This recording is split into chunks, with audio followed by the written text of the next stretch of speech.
আসিয়ার উপরে ফেরাউনের নির্মম নির্যাতন। আজকের গল্প এক মহিমা নারী ফেরাউনের স্ত্রী আসিয়া রাদিয়াল্লাহু তাআলা আনহুর।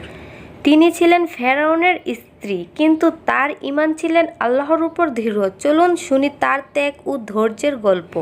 যিনি ঈমানের জন্য নিজের জীবন উৎসর্গ করেছিলেন। ফেরাউন সে নিজেকে সবসময় খোদা দাবি করত, কিন্তু তার স্ত্রী ছিলেন আল্লাহর একজন নিষ্ঠবান বান্দী।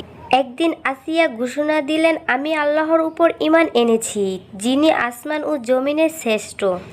তারপর ফেরাউন রাগান্বিত কণ্ঠে বললেন, আমি হলাম এই মিশরের খোদা, আমি ছাড়া আর কারো উপাস্য করার অধিকার নেই। তারপর আসিয়া দীর্ঘ কণ্ঠে বললেন, না, আমি আল্লাহর উপর ঈমান এনেছি, তিনি আসমান ও জমিনের একমাত্র শ্রেষ্ঠ, তুমি খোদা নও, তুমি শুধু একজন মানুষ।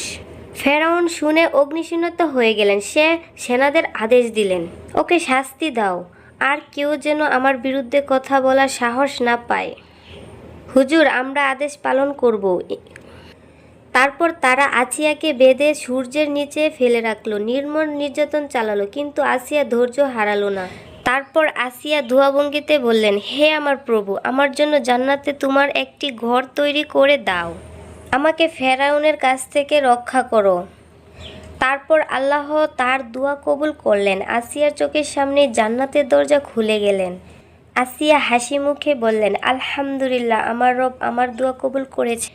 এভাবেই আসিয়া রাদিয়াল্লাহু তাআলা হাসি মুখে দুনিয়ার কষ্ট বিদায় জানালেন আর জান্নাতের স্থায়ী সুখকে বরণ করে নিলেন। প্রিয় দর্শক, আসিয়ার এই কাহিনী আমাদেরকে শেখায়, দুনিয়ার কষ্ট সাময়িক, কিন্তু ঈমান আর ধৈর্য আমাদের চিরস্থায়ী জান্নাতের পথে নিয়ে যায়। অবশ্যই গল্পটি ভালো লাগলে লাইক, কমেন্ট এবং শেয়ার করতে ভুলবেন না।